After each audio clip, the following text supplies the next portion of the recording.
Hey, salut toi, bienvenue dans le podcast Making Money. Alors les gens qu'on va voir comme invités ici, c'est du monde qui a réussi à bâtir de quoi de solide. Ils ont fait de l'argent. On va piger dans leur tête, dans leur mindset pour pouvoir te donner des modèles d'affaires réplicables. Ce qu'on veut donner finalement, c'est du contenu de qualité gratuitement. À bientôt.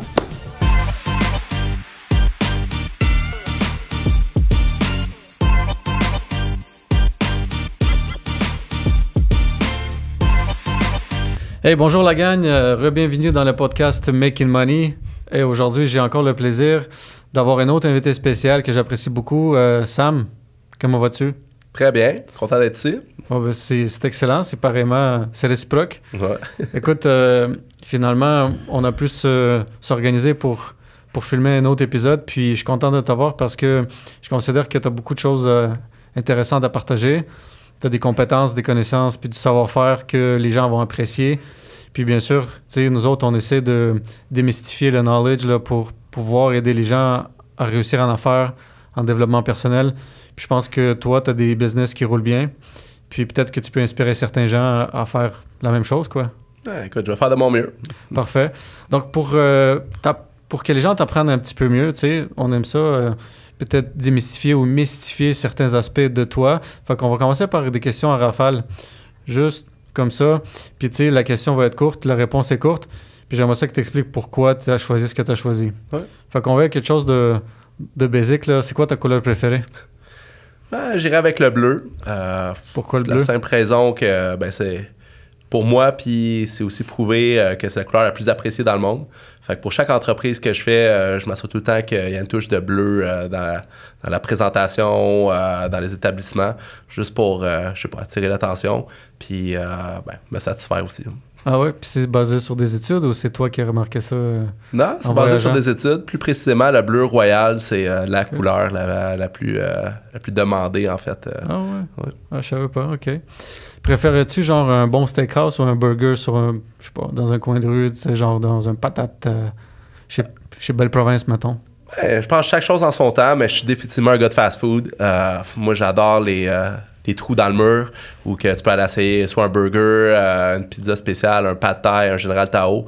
Quelque chose de vraiment authentique là, que tu rentres dans le restaurant puis qu'ils savent qu'est-ce qu'ils font, qu'ils le font bien. Puis c'est moins axé sur le service, mais juste sur la bonne bouffe. Puis moi, c'est vraiment mon go-to. C'est-tu la rapidité qui t'intéresse ou c'est le goût ou découvrir quelque chose de caché, de je sais pas, de... Quelque chose, pas nécessairement la rapidité, mais juste le fait, OK, d'aller dans l'ambiance de ce restaurant-là où que les choses vont vite. Ça, je trouve ça cool de voir la production, de voir qu'est-ce qu'il y en est. Mais définitivement le goût, puis je sais pas, essayer des mets qu'on n'a pas nécessairement peut-être ici de façon régulière, mais tu sais, comme justement le go-to des gens d'une certaine nationalité, qu'est-ce qu'ils aiment aller, fait que mettons je sais pas, le pad thai pour le thaï ou sinon le shawarma pour le Moyen-Orient. T'sais. Mais hier, t'as été dans un steakhouse, tu m'as dit. Ouais. C'est quoi qui a fait que t'as choisi le steakhouse hier?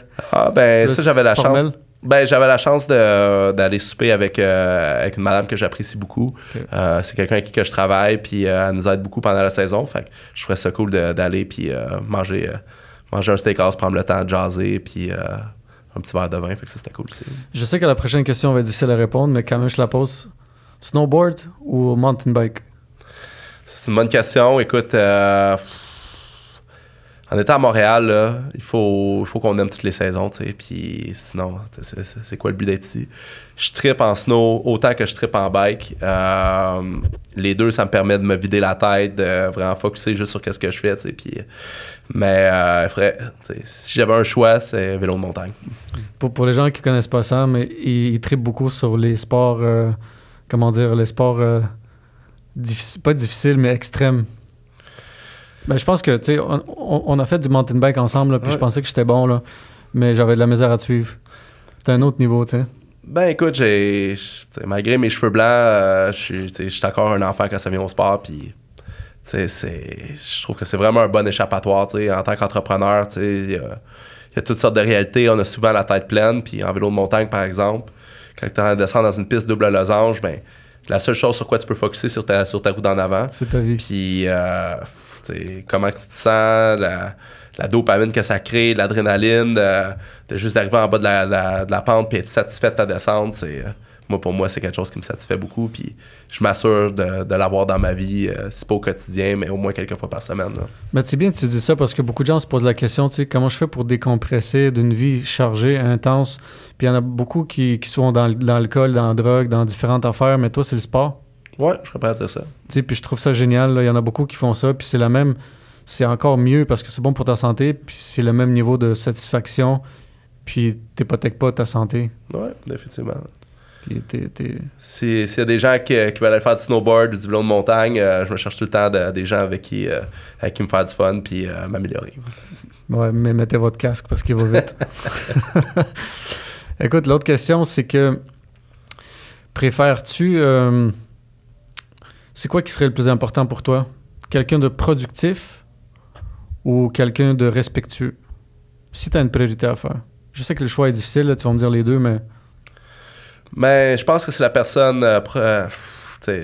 respectueuse. C'est sûr qu'avoir quelqu'un de productif dans son équipe, ça l'aide beaucoup, qu'est-ce qu'il y en est, mais si la relation n'est pas gardée avec les autres ou qu'il n'y a pas de respect, ben je pense pas qu'on peut faire long feu avec ça. Fait que d'avoir quelqu'un qui respecte ses collègues, son ambiance, moi je pense que c'est quelqu'un avec qui on peut travailler longtemps. Puis ben, la productivité, c'est quelque chose que, à force de pratiquer, on peut devenir mieux. Fait que définitivement, j'irais pour le respect. Puis je pense que tu comprends pourquoi je te pose la question, parce que ça m'a quelques entreprises, notamment dans le Vieux-Port de Montréal. Tu veux-tu parler un petit peu de ton parcours, là? T'es pas venu dans une famille aisée, tu sais, c'est toi qui s'est bâti, puis c'est ça qui est le fun, parce qu'on peut dire que c'est faisable de le faire soi-même. Fait que peut-être en quelques mots, tu sais, décrire d'où tu viens, puis où est-ce que t'es rendu, quoi. Ouais, ben je suis quelqu'un de... J'ai grandi à Saint-Jérôme, dans une famille très normale. Mes deux parents étaient enseignants. Si on peut parler peut-être au niveau des affaires, moi, je suis prêt à dire que ça a commencé quand j'avais 12 ans. Qu'est-ce qui a commencé? Mon langage, mais j'étais vraiment un petit Chris en étant plus jeune, puis... mes parents, ils ont décidé de faire beaucoup de sacrifices pour m'envoyer à une école privée qui était axée principalement sur le sport, où on allait faire du snowboard 2 fois par semaine. Puis c'est sûr qu'à cette école-là, je côtoyais juste des gens qui étaient beaucoup plus aisés. Puis, je vais vous donner un exemple, là, mais il y a un de mes amis, Timmy, que son père souvent il venait porter en hélicoptère à l'école. Puis moi, mes parents, ils venaient me porter avec une vieille van Aerostar brune, avec l'intérieur brune. Puis c'est sûr que, au début de ton adolescence, 12 ans, ça vient plus te chercher, quand t'as pas la chance d'avoir le nouveau PlayStation ou que t'as un manteau d'hiver qui était à ton cousin il y a 5 ans, Puis je me suis fait achaler beaucoup. Comment tu te sentais? Est-ce que tu pensais à ce moment-là, un jour, je vais vous montrer ce que je suis capable, ou tu te sentais comme un peu... Je sais pas, tu te sentais mal? Je pense que... C'était quoi ton mindset? À cet âge-là, puis tout dépendant, là, à un moment donné, c'est comme moins important, mais je pense qu'à cet âge-là, l'image, c'est tout, puis de se faire achaler par rapport au fait que j'avais un vieux snowboard, que c'est différents trucs, c'est sûr que c'est ça qui m'a poussé à dire, tu sais quoi, si je veux avoir de quoi, je vais l'avoir par moi-même. Puis ça a été super simple. J'ai juste commencé par emprunter l'appel à mon père puis aller déneiger des entrées alentour de chez moi. Après ça, on a commencé à faire des toits parce que ça, c'était beaucoup plus payant. Puis l'été, il y avait la possibilité de faire de la tonte de gazon. Fait que c'est là que j'ai réalisé, que plus je travaillais, plus j'étais en mesure de contrôler mes revenus puis d'atteindre mes objectifs. Puis, rapidement, c'est devenu quand même assez populaire. Puis, je me suis rendu compte qu'il fallait que j'aie d'autres personnes qui travaillaient avec moi parce que je ne pouvais pas tout faire tout seul. Puis, c'est pas mal là que l'entrepreneuriat a commencé. Puis, ça c'était très important parce que je pense que tu mentionnes d'avoir réussi à garder le contrôle sur ta destinée, puis tu t'es pas comme mis en mode victime. Tu t'es dit, OK, moi, là, je prends le contrôle, puis je travaille, puis je vais bâtir mon empire. Puis c'est ça que t'as fait? Ouais, puis c'est pas... toutes mes entreprises, c'est quand même... J'aime avoir comme une barrière à l'entrée qui est un peu plus difficile, puis après ça, la simplicité. Puis c'est vraiment juste un résultat d'avoir peut-être des idées un peu plus créatives, mais principalement juste de travailler fort, puis de mener à terme les objectifs. Puis on va en parler, j'imagine, beaucoup plus pendant le podcast, mais être entrepreneur, ben c'est pas toujours facile. Il y a des gros hauts et des bas, puis c'est ça qui fait en sorte qu'il faut vraiment que tu aimes ça pour persévérer. Mais... 2 questions. C'est quoi pour toi l'entrepreneuriat? Puis la deuxième question, c'est quand que tu as compris qu'il faut lâcher prise puis il faut déléguer? Je pense que c'est des grandes questions. Par rapport à l'entrepreneuriat, la façon dont je le vois, c'est... mettons, quand on parle d'être en business, c'est vraiment, vraiment important d'aimer ce que tu fais, être passionné de ce que tu fais à tous les jours. T'sais. Parce que, je me répète, mais c'est des montagnes russes, c'est pas toujours facile. Puis c'est vraiment ceux qui aiment ce qu'ils font, qui persévèrent au travers de ces périodes-là qui sont plus difficiles. Versus quand tu te trouves dans une position que t'aimes pas nécessairement ça, puis tu le fais juste pour un objectif final qui est, mettons, l'argent, ben tu vas te décourager puis tu vas abandonner. Parce que pourquoi tu continuerais à faire quelque chose qui est aussi difficile, qui est aussi demandant, qui te demande autant de sacrifices, si t'aimes pas nécessairement ça? Mais là, OK, on pousse un peu plus loin. C'est quoi qui fait que c'est pas juste l'argent pour toi, mais c'est le processus qui est important? Comment tu te parles quand tu te lèves le matin, puis les choses vont mal, ou ils vont bien? Comment tu fais pour persévérer? C'est quoi que tu dis, là? C'est quand même drôle, mais j'ai un vidéo sur YouTube que je me suis mis à regarder quand j'ai débuté la tyrolienne. J'avais un job en transport international qui était très demandante. Puis je suis en train de mettre en place un nouveau concept complètement différent, la tyrolienne au Vieux-Port de Montréal. Fait qu'une première tyrolienne dans un milieu urbain. Puis c'était des journées de fou. C'était du 12 heures par jour, 7 jours semaine.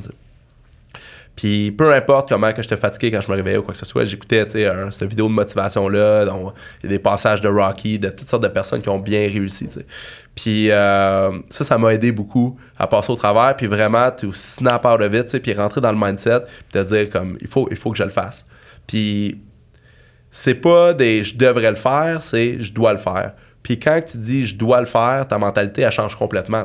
Mm-hmm. Puis tu fais en sorte de prendre les démarches pour arriver puis que ça se réalise. Mais tu dois à qui? À moi-même. Toi-même? Pourquoi? Ça c'est une bonne question, mais je trouve beaucoup de satisfaction dans le travail.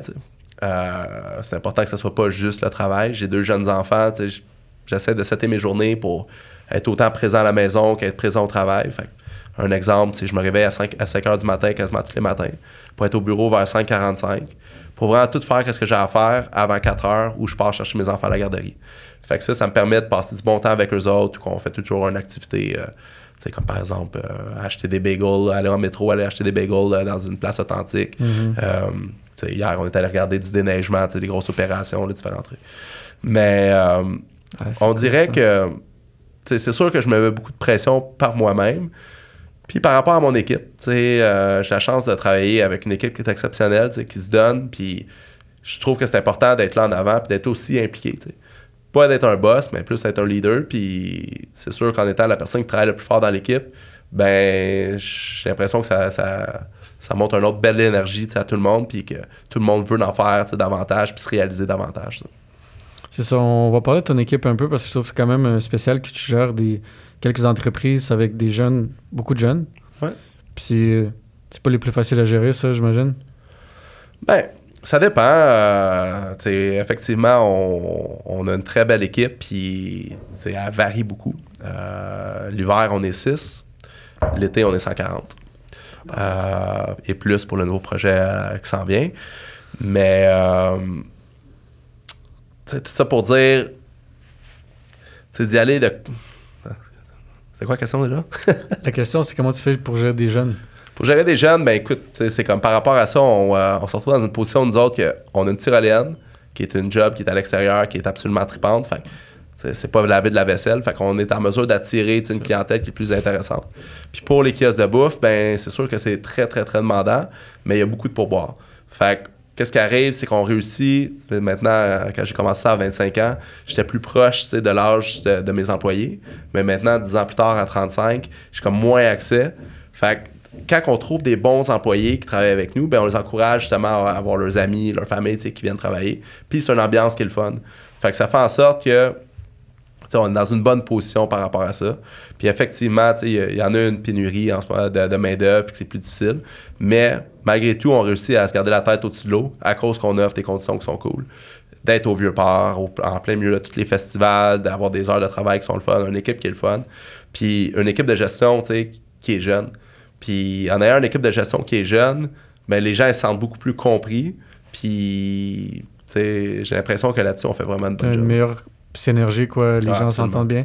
Mais juste une petite parenthèse, tes business, c'est quoi déjà dans le Vieux-Port de Montréal? Puis peux-tu parler du nouveau projet ou pas encore? Pas encore, ça s'en vient très rapidement. On parlera le prochain podcast. Prochain podcast.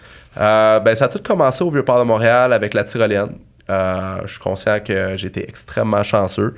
Moi, j'étais quelqu'un qui aimait la tyrolienne, qui avait vu...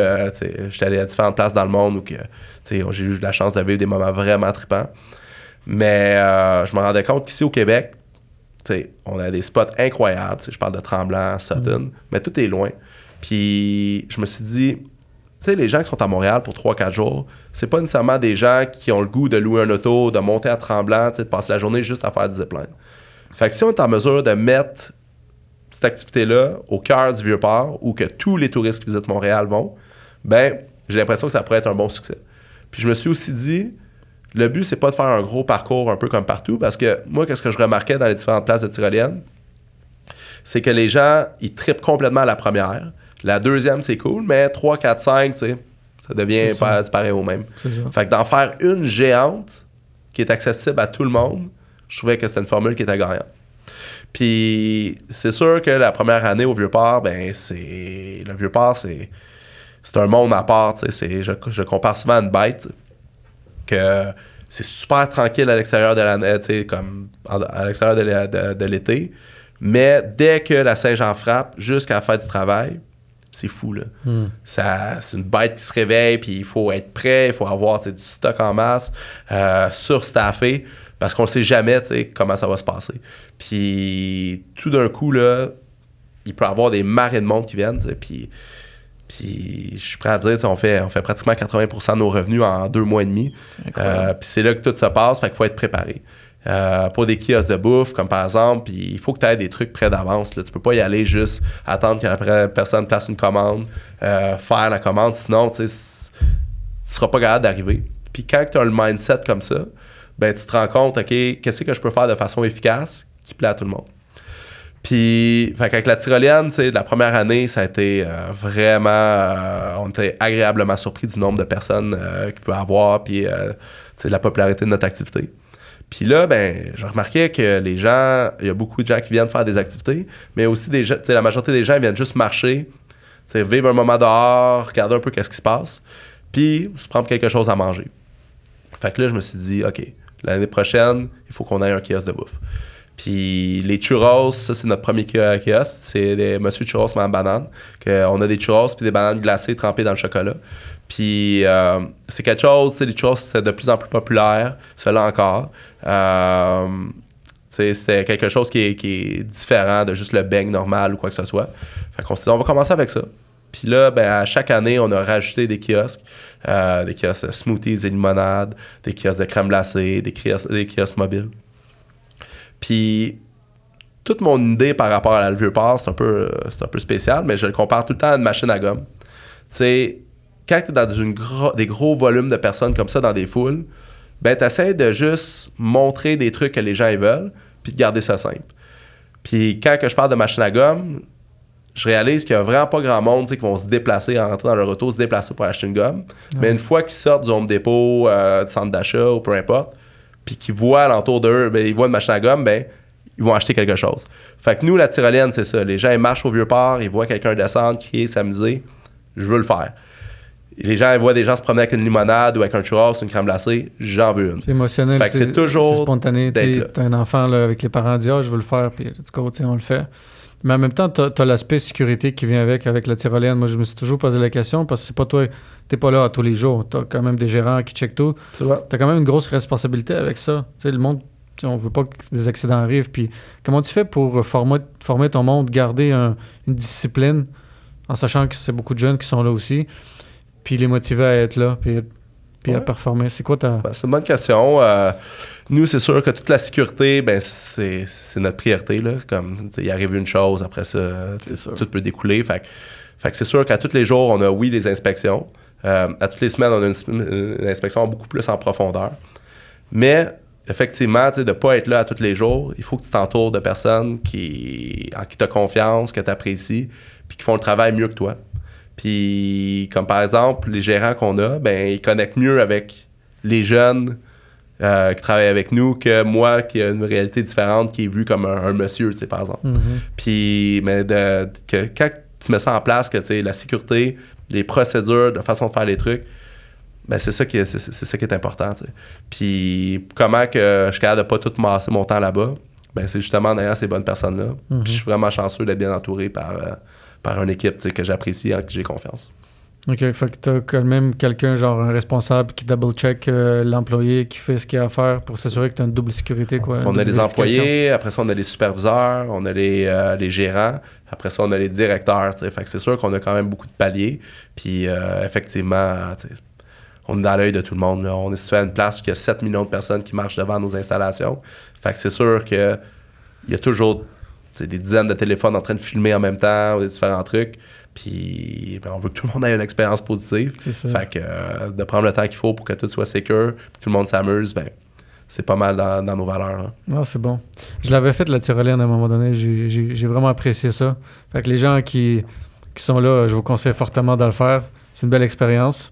C'est pour tout le monde. Le plus jeune qui l'a fait, 2 ans, le plus âgé, 93 ans.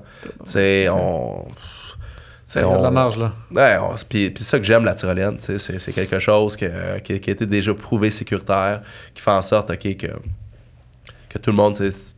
Ça arrive souvent des parents qui envoient leurs 2 enfants de 4 ans puis 10 ans, puis il n'y a pas de problème, allez-y, on se retrouve de l'autre côté. Puis nous autres, on fait tout pour s'assurer que tout se passe le mieux possible, puis qu'ils sortent d'un bras de leurs parents, puis qu'ils remercient, puis qu'ils soient super contents de l'expérience. C'est formidable. Écoute, il y a une chose qui m'a marqué chez toi aussi en parlant, en passant du temps avec toi, c'est l'optimisation des procédures d'opération. Il y a des cours qui se donnent à l'université expressivement pour ça. C'est toute une science en soi. Toi, comment réussis-tu à optimiser tes opérations d'affaires? Parce que je pense que ça peut toucher n'importe quel entrepreneur, que tu sois en construction, que tu sois en gestion de locataires. Je pense que tu as comme une belle twist là-dedans. Je sais pas si tu peux partager un conseil ou... Ben, c'est un travail constant, tu sais. La tyrolienne, on vient de finir notre 9e année, puis encore, on s'améliore, puis on optimise. Puis la réalité, C'est quoi la dernière modification que tu as faite? Juste pour donner une idée, là. Ça, c'est quelque chose que je regrette de ne pas avoir fait avant, mais l'implantation d'un CRM. Vraiment, où on peut tout centraliser les tâches, vraiment, tu sais, tout associer des gens à ces tâches-là, avoir un système de suivi. Ça, c'est quelque chose qui a vraiment tout changé, qui a vraiment bien organisé le tout, puis qui assurait que il n'y a pas une porte qui a été oubliée d'être barrée, que les poubelles sont sorties. Fait que ça, les gens qui n'utilisent pas un CRM, allez-y. Est-ce qu'il y a un CRM meilleur qu'un autre? Non. C'est vraiment, de ce que j'ai compris, c'est juste le CRM que vous allez vous servir. Puis que ça soit... un dossier Excel ou que ça soit un Monday, ils sont tous bons, mais il faut juste être à l'aise avec puis s'assurer de s'en servir tout le temps parce que de le faire à moitié, ça fonctionnera juste pas. Là. Ah, c'est ça, un CRM, c'est indéniable. Là. C'est comme, on dirait, une autre partie dans ton cerveau qui est ajoutée pour... Ben, c'est une partie dans ton cerveau qui... Ou libérée plutôt, ouais. Exact. Tu te retrouves dans une position que... Ah oui, il faut que je pense jeudi prochain, j'ai telle chose. Non, tu le mets dedans, c'est casé, c'est fait, c'est ajusté à ton horaire, comme de cette façon-là. Moi, franchement, c'est quelque chose qui m'a enlevé beaucoup des épaules, de la tête, qui me rend beaucoup plus efficace. Puis, encore une fois, je regrette de ne pas l'avoir fait plus tôt. Ouais, c'est super ça. Puis je sais que tu es quelqu'un, moi en étant courtier immobilier, on s'est retrouvés dans un même cercle d'amis puis de formation. On suit la même formation, on se développe constamment. Puis l'immobilier te passionne juste un peu ou tu es quand même assez allumé? Ouais, j'aime beaucoup ça. Encore, tu sais, avec mes entreprises, j'ai la chance de travailler très fort pendant l'été, mais après ça, avoir beaucoup de temps off. Fait que, à part ce 2 mois et demi-là, ou peut-être 2 mois de préparation avant, ça me donne la chance de vraiment me réinvestir dans d'autres projets. C'est pour ça, au début, j'achetais comme 2-3 petits plex par année. Je les rénovais. Souvent, je crée comme un autre business aussi en même temps. Fait que, je suis quelqu'un qui... C'est le fun, là, la fin de la saison, mais après 2 semaines, j'ai déjà faim et j'ai déjà hâte de faire d'autres choses. Puis pour l'immobilier, ben ça vient vraiment régler une situation, tu sais, que... c'est quoi qui t'intéresse dans l'immobilier? C'est-tu l'opportunité de faire de l'argent ou c'est la complexité et aussi le... J'aime beaucoup les dossiers un peu plus complexes. J'aime ça, le challenge. Puis j'aime aussi, tu sais, c'est sûr que pour les revenus, que c'est quelque chose qui est plus long terme. Je pense que j'ai bien maîtrisé le court terme. J'ai une bonne capacité à créer, à générer des bons cash flows qui me permettent d'avoir des liquidités pour faire autre chose. Mais une chose que j'avais plus de difficulté, c'est de faire en sorte que mon argent travaille pour moi. Okay. Puis c'est bien le fun de faire des bons profits puis d'avoir tout ça. Mais si dans un compte épargne après, ben c'est pas ça qui fonctionne, surtout avec l'inflation qu'on a eue dernièrement. Tu te rendais compte que tu serais tellement fort pour faire plus d'argent, mais si elle n'était pas bien placée, ben ça s'érodait un peu, tu sais, puis un peu comme une montagne de sucre qui pleut dessus. Fait que, qu'est-ce que j'ai décidé, tu sais, c'est en allant à l'immobilier, je trouvais que c'est vraiment une belle alternative long terme. Considérant que le court terme est couvert avec mes entreprises opérantes. Du long terme, j'appelle ça comme de l'argent de retraite. Pas toujours, là, mais tu sais, c'est de bâtir quelque chose qui est... Je sais pas, tu sais, je veux pas comparer mes entreprises actuellement à des maisons de paille, mais je compare l'immobilier à la maison de briques des 3 petits cochons, là. Ah, c'est ça. Ça a bien de l'allure. Tu sais, c'est ça. Tu balances tes investissements. Je sais que toi aussi, Sam, quand même, pour quelqu'un qui délègue, tu délègues aussi tes investissements, certaines fois, des investissements en immobilier. Ouais. C'est quoi qui fait que tu fais confiance à ces investisseurs-là? Qu'est-ce qu'ils amènent sur la table que tu dis, OK, moi, j'aime bien ce qu'ils font. J'y vais. Ben, tu sais, je pense que tout commence par une relation. C'est dans l'idée qu'il faut que tu te fasses du fun au quotidien. Fait que si ces gens-là, tu les vois comme des gens qui peuvent être tes amis, avec qui tu vas te faire du fun tout au long du projet, ben ça, c'est déjà un bon indicateur. Il faut aussi regarder, tu sais, je dis pas que je travaillerais jamais avec quelqu'un qui commence. Parce qu'au contraire, je trouve que ces gens-là sont encore plus motivés que ce qu'il y en a. Mais avoir un track record aussi, c'est quelque chose qui est important. Quand tu travailles avec quelqu'un puis que tu vois que c'est le 20e projet qui mène à terme puis que tu as visité ses autres accomplissements, ben ça, je pense que ça parle pour beaucoup. Puis ben, c'est le revenu aussi, de regarder qu'est-ce qu'il y en est puis de se dire, bon, ben, OK, je t'apprécie, puis oui, tu fais des belles choses, mais que ça génère rien. Ben, à partir de là, il faut que tout balance. Puis est-ce que j'ai trouvé comme l'équilibre parfait? Pas nécessairement, mais je suis vraiment content de dire que les différents partenaires avec qui j'ai la chance de travailler, ben, je suis vraiment content. Ben, je suis vraiment content d'entendre ça parce que dans l'industrie, il y a beaucoup de partenariats qui se font. Puis j'aime ça voir les partenariats qui se font un succès, puis pour comprendre pourquoi ça se fait ainsi. Parce que de plus en plus, les jeunes, des fois, moi j'ai parlé beaucoup sur le fait que tu peux quand même réussir en immobilier sans avoir beaucoup d'argent. Parce qu'il y a du monde que tu peux solliciter, tes parents, tes grands-parents, tu peux refinancer certains biens des autres membres de ta famille pour investir ou leur prendre en partenariat pour trouver des projets. Fait que dans le fond, la clé du succès, quand tu parles d'un bon partenariat, c'est qu'il y a un track record, il y a des connaissances, des compétences requises, puis la capacité de mener ça à terme. Fait que ça, comment que les jeunes qui nous écoutent ou les gens qui veulent débuter, comment ils peuvent monter cette expertise-là, selon toi? Ben, tu sais, je suis pas un expert du partenariat. Ouais, vas-y. Je suis pas un expert du partenariat, mais une chose que je comprends, c'est que des fois, je suis vraiment épaté de voir à quel point que des partenariats se font rapidement. T'sais, des gens vont super ensemble, on s'entend bien, on s'achète une bâtisse, mais c'est un contrat de mariage. Là, c'est acheter une bâtisse, c'est pour le mieux ou pour le pire, puis c'est pour plusieurs années. Fait un exemple, mettons, en ce moment, je suis en train de travailler sur un partenariat avec une fille que j'apprécie beaucoup, qui est très complémentaire à moi, pour un projet qui est d'envergure. Puis, les deux, un partenariat de cette envergure-là, ben, on n'a jamais fait ça. Fait qu'est-ce qu'on a décidé de faire, considérant qu'on se fait vraiment confiance et qu'on veut travailler ensemble longtemps? On a engagé un comptable fiscaliste qui a fait des centaines de partenariats dans le passé, puis qui a vu des projets de court terme, long terme, faire le lot au complet. Puis en faisant ça, on a des rencontres, on va en avoir 3, où on parle juste ouvertement de tout ce qu'il y en est. Puis d'avoir quelqu'un d'expérience ben, qui est neutre, lui est capable de nous conseiller vraiment sur qu'est-ce qu'il en est. Parce que, comme par exemple dans ce partenariat-là, en ce moment, c'est moi qui fais la majorité du travail parce que c'est plus mon idée, c'est moi qui est en train de développer les relations avec la municipalité, avec tout faire qu'est-ce qu'il en est. Elle vient nous aider au niveau de la construction. Fait que c'est sûr que si on décide d'un partenariat aujourd'hui, peut-être que ça vaut la peine, mais dans 2 ans, c'est plus fair, tu sais, parce qu'on se rend compte qu'elle fait beaucoup plus de travail que j'en fais. Fait que ça étant dit, en ayant justement une personne qui est neutre, ben, ça vient vraiment, tu sais, juste assurer que tout est pris en considération, puis qu'on fait un partenariat sur lequel on est confiant, puis qui va durer longtemps, puis qu'on le sait que dans 2-3 ans, il va pas peut-être avoir d'embûches, mais de faire en sorte qu'on est juste prêt, peu importe la destinée que ça va prendre. Fait que, une des clés de succès, c'est faire une bonne entente de partenariat, bien sûr. Ben, une bonne convention, que tout soit clair. C'est facile de travailler avec tout le monde quand ça va bien. T'sais. C'est quand ça va moins bien que tu vois vraiment à qui tu fais affaire. Okay. Puis j'ai l'impression que dans les phases initiales, tout le monde est excité par le projet, tout le monde veut y aller, mais qu'est-ce qui arrive quand ça tourne mal? T'sais? Puis comment est-ce qu'on se prépare à ça? Puis de bien préparer son partenariat, pas être trop pressé, je pense à la clé. C'est quoi qui fait en sorte que la fille, tu dis, c'est une jeune fille? Ben, ouais, relativement. OK, ton âge. Je peux te dire ton âge? 35. 35, OK. C'est quand même très jeune, tu sais. Fait que, c'est quoi qui fait que cette fille-là, tu sais, t'a marqué, puis comme tu dis, parfait, elle, je veux travailler avec elle.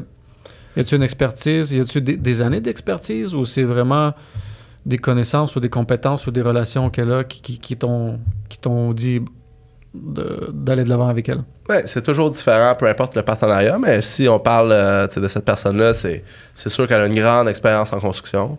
Les immeubles qu'on souhaite faire, on parle du minimum 6 étages, fort probablement 8 étages. Elle, avec son entreprise, puis qui est intergénérationnelle, ben, ils ont beaucoup d'expérience dans les bâtiments d'envergure comme ça, que moi, j'ai pas.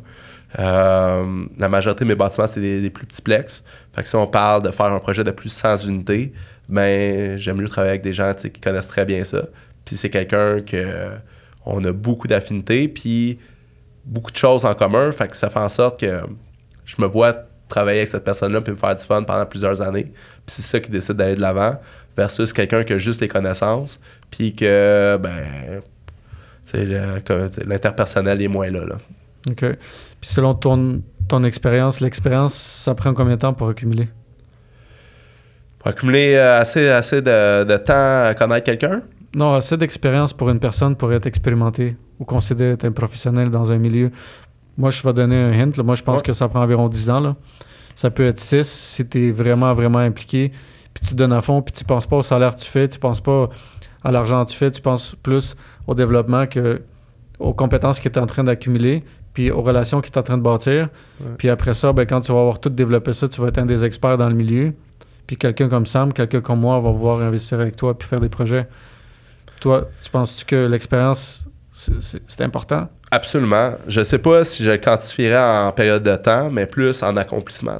Il y a des gens qui optimisent 3 grands multilogements en même temps. Puis il y en a d'autres qui vont prendre le temps et vont faire un à la fois. Puis, tout le monde a des compétences différentes, tout le monde a un rythme différent. Mais en ce moment, j'ai un partenariat pour un 18 logements avec une gang que ça fait 3 ans qu'ils font ça. Puis c'est la gang la plus sharp que j'ai rencontrée jusqu'à maintenant pour ça. Fait, mais combien de projets qu'ils font? Ils achètent entre 80 et 100 unités par année versus quelqu'un qui achète un triplex chaque année pendant 10 ans. Fait que c'est... Puis aussi, le temps... Les choses changent avec le temps. Il y a 10 ans, là, l'immobilier, c'était complètement différent d'aujourd'hui. Absolument. Puis quelqu'un qui rentre... Comme par exemple, c'est pas rapport avec l'immobilier, mais si on pense à Elon Musk avec Tesla, c'est pas quelqu'un qui avait 20 ans d'expérience dans l'automobile. C'est quelqu'un qui est arrivé puis qui a vu les choses d'une façon différente, puis qui est tout aussi crédible que quelqu'un qui travaille chez GM, là, un haut placé chez GM. Oui. Mais Elon Musk a quand même un beau parcours, là, quand même beaucoup d'expérience. Ouais. C'est sûr qu'il est ambitieux. En parlant de ça, quel genre de personnage t'inspire beaucoup, là? Est-ce que c'est Elon Musk? Est-ce que c'est quelqu'un d'autre? Donald Trump? Plus Richard Branson, c'est quelqu'un qui m'a inspiré beaucoup. J'avais lu j'avais fait un grand voyage là, où que j'ai découvert plus la lecture. Là. Plus jeune, je lisais moins. Puis c'est vraiment à partir du voyage que j'avais plus de temps que j'ai commencé à lire. Puis j'ai lu plein de livres sur Richard Branson. Puis je trouve que c'est quelqu'un qui est vraiment terre à terre. T'sais, c'est quelqu'un qui a commencé avec pas grand-chose. Ses business sont le fun. Puis c'est vraiment le mindset. Puis c'est sûr que je trouve que c'est un bon exemple de succès puis de rester humain. Puis c'est plate parce que je trouve que dans la société dans laquelle on vit, ben, il y a beaucoup qui est attribué. Le succès, c'est vraiment vu sur qu'est-ce que la personne porte, c'est quoi qu'elle conduit, combien d'argent qu'elle a. Puis on peut se poser toutes sortes de questions par rapport à ça. T'sais. Une question que je me pose, c'est qui réussit mieux, par exemple, entre un homme d'affaires qui a plein d'argent, mais qui est divorcé plusieurs fois, qui est un vrai trou de cul, versus la personne qui travaille au Canadian Tire, mais qui court 3 Ironman par année. T'sais. C'est qui est vraiment successful là-dedans. Puis je trouve ça important que peu importe le succès que tu peux avoir, d'être capable de vraiment parler avec tout le monde, puis d'être impliqué dans tout comme Richard Branson le fait. Puis je pense pas atteindre le niveau de Richard Branson un jour, mais j'aimerais vraiment ça, garder l'idée de le voir aussi terre à terre puis aussi impliqué. Fait que tu considères qu'avoir une bonne balance dans la vie, là, travail, famille, sport, c'est primordial. C'est ça être heureux pour toi? Ouais, tu sais, puis de te réaliser à toutes sortes de niveaux, tu sais, puis je sais pas, tu sais, c'est moi, personnellement, d'être constamment challengé, j'aime ça. Il n'y a pas une entreprise qu'on a qui est dupliquée, tu sais. C'est tout le temps des nouveaux concepts, puis on dirait, là, la mise en place de tout ça, il n'y a rien que je me sens plus vivant, là. Fait qu'il y a ça, mais d'un autre côté, je le vois que ça passe vite, tu sais, mes enfants... Ils ont eu 2 et 4 ans, mais ils sont nés hier. Là, puis c'est aussi de vivre ces accomplissements-là avec eux. Puis de vivre chaque étape, de faire découvrir des choses à mes enfants. Je sais pas. Je peux résumer ça à j'ai beaucoup de plaisir à réaliser des choses par moi-même puis de faire vivre des choses tripantes aux autres, dont mes enfants et mes amis. J'ai plus de plaisir à faire en sorte qu'eux autres aient du bon temps que de l'avoir par moi-même. Là. Ah, c'est super, c'est super. Puis si tu avais recommencé, mettons, à zéro demain matin, tu recommençais par quoi? Mettons, t'as pas une scène, je sais pas, tu peux peut-être demander, je sais pas, 1000$, 2000$ à quelqu'un. Tu ferais quoi? C'est une bonne question. Tu ouvrais-tu une formation ou tu t'investirais dans une business right away? Ben, tu sais, disons que... Mettons que tu as les connaissances que tu as, là. Les situations sont toutes différentes, mais je me précipiterais pas dans quelque chose du jour au lendemain.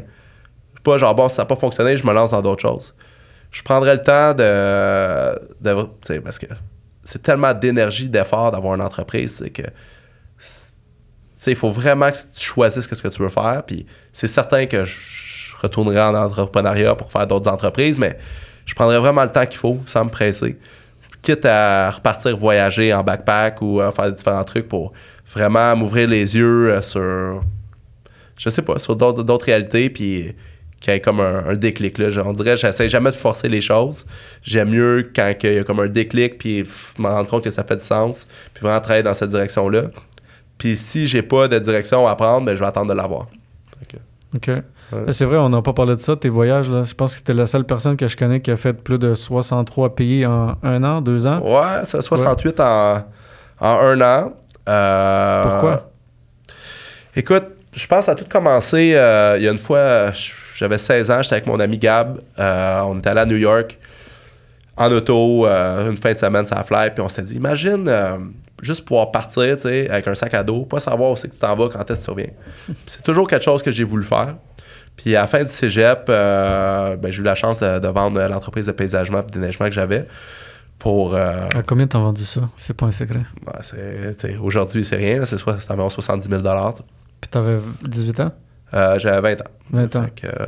Puis c'est là que j'ai décidé que j'allais acheter un aller simple pour Londres, puis avoir aucune idée c'était quoi mon trajet. Puis écoute,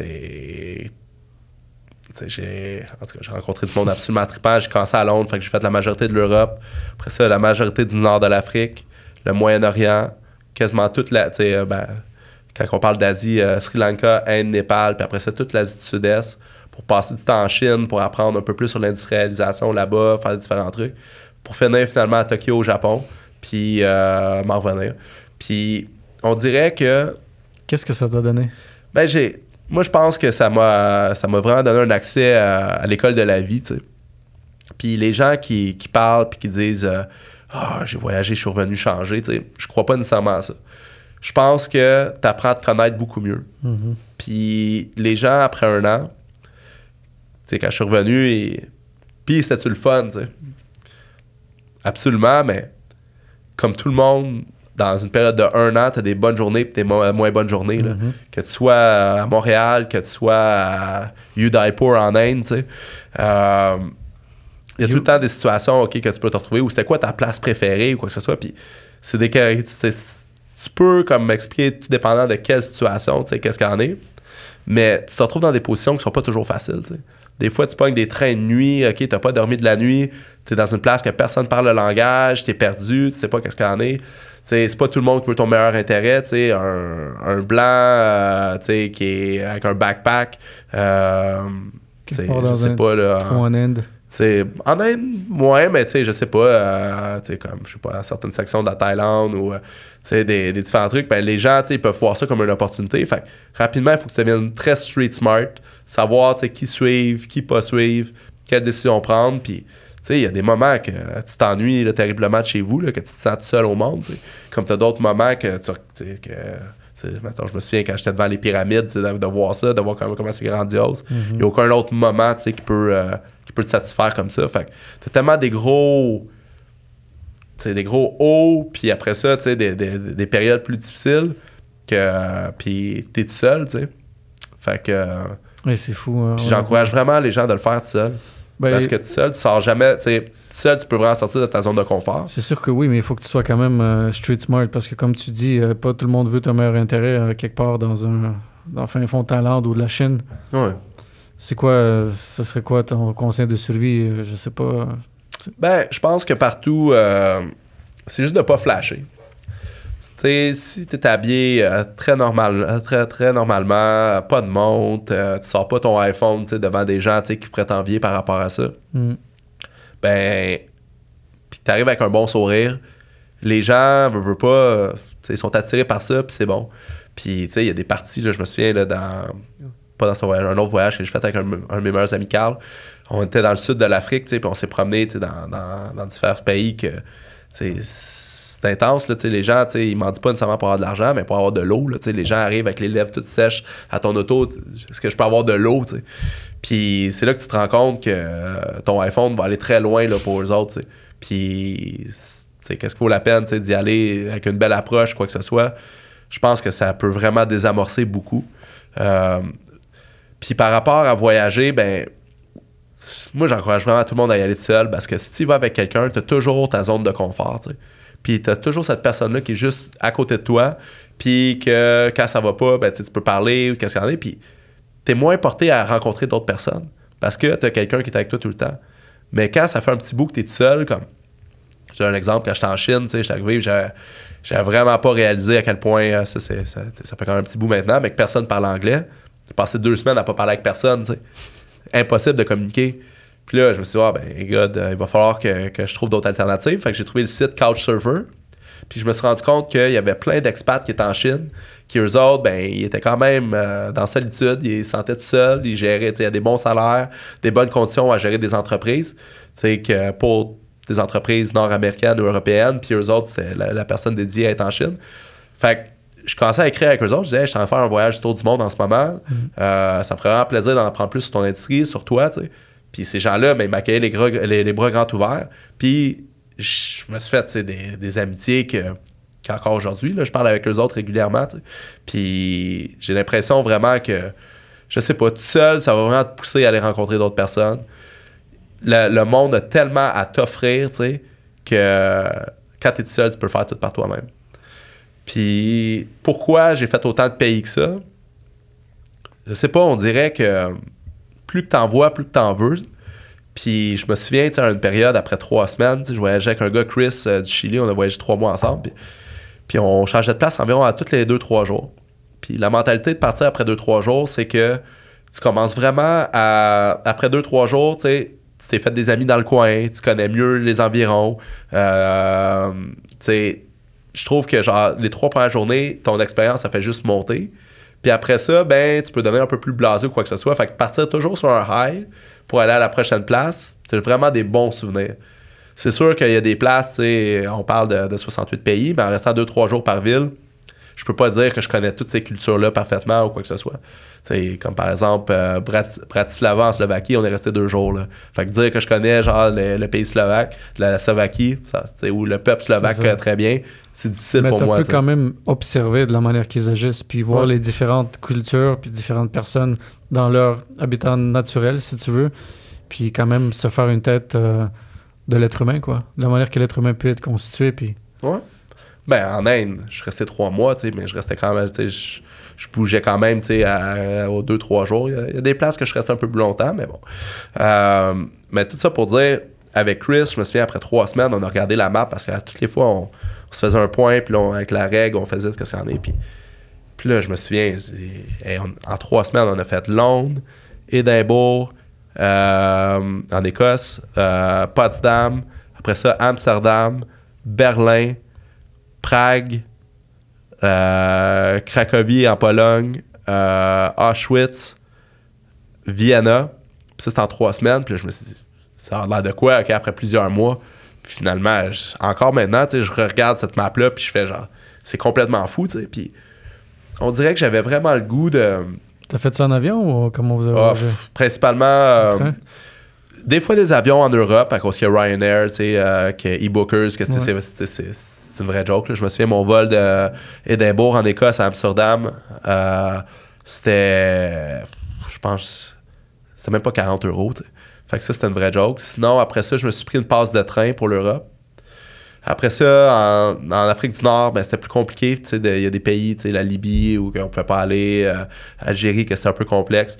Fait que il fallait passer par-dessus. Fait que ça, c'était en avion. Sinon, le Moyen-Orient, beaucoup en autobus, en continent indien, et tout en autobus. Il y a juste tellement de monde en Inde que les trains sont toujours réservés d'avance. Puis moi, ben, me laissant l'option de partir quand que je voulais, ben, les trains étaient tout le temps pleins, mais les autobus avaient toujours de la place. Puis ça, j'ai tellement passé de temps dans des autobus, là, des voyages de 10 heures, 16 heures, 20 heures d'autobus. Puis, tu sais, de voir les gens rentrer avec les poulets ou, tu sais, de juste observer, genre d'être sur le bord, ben, de faire les back roads dans un certain sens, tu sais, j'ai vraiment, vraiment aimé ça. As-tu eu une expérience, genre, très effrayante? Ben, c'est... période... Ouais, je peux en parler d'une qui est peut-être pas nécessairement dans ce voyage-là. Mais... Ensuite, on parlera de la belle expérience que tu as vécue. Ouais, for sure. Pour laisser un bon go. Ben, je me souviens une fois, tu sais, c'est effrayant, tu sais, c'est quand même un grand mot, mais je me souviens, je voyageais à Carl, justement, dans le sud de l'Afrique, puis qu'on s'en allait dans un... c'est comme dans une... un parc safari? Ben, c'est un parc safari, oui, mais c'est un parc national, tu sais, qui est là où il y a les Big Five, fait que, tu sais, les éléphants, les hippos, les lions, tu sais, puis je me souviens qu'il expliquait comme quoi qu'il fallait se rendre avant 6 heures le soir. Puis que, dans le fond, nous autres, on savait qu'on n'allait pas se rendre, mais on avait confiance dans nos talents de négociateurs, tu sais, d'expliquer comme quoi que ça a pris plus de temps, avec les routes, quoi que ce soit, puis qu'ils fassent une exception. Puis quand on est arrivé à 10 h le soir, ben, il faisait noir, puis les gates étaient effectivement fermés. Puis moi, qu'est-ce que j'ai décidé de faire? C'est de sauter la clôture pour marcher environ 1 kilomètre juste pour aller cogner et dire « Hey, désolé, on est en retard, est-ce que vous pouvez venir nous chercher? » Ça commence bien. Puis... sauter la clôture. Ouais, ben là. Puis là, on avait fait une grosse journée de route aussi, puis là, ben, on se rend compte, je fais 1 kilomètre, je me rends compte que c'est pas là, puis je dis, écoute, Carl, je pense que c'est plus loin que qu'est-ce qu'on pense. Puis on est 2 personnes, tu sais, qui assez simples. Fait qu'on s'est acheté une tente, OK, dans le pire des scénarios, quoi que ce soit. Puis on a décidé de monter la tente. On s'est dit, on va monter la tente, on va dormir ici. Puis demain matin, quand ils ouvrent les gates, on ira, puis ça va être ça. Fait que nous, on a eu la brillante idée de tout lancer de l'autre bord de la clôture, puis de se mettre là, parce que, c'est une clôture, on se sentait protégé à l'intérieur. Puis c'est là que, justement, on entendait toutes sortes de bruits d'animaux, quoi que ce soit. Puis on se demandait qu'est-ce qu'il en était. Puis en plein milieu de la nuit, il y a quelqu'un qui est arrivé là, avec un énorme fusil là, pour nous dire qu'est-ce que vous faites là, c'est super dangereux, vous êtes juste à côté d'un étang d'hippopotame en arrière, à quoi vous pensez avoir une tente là, tu sais.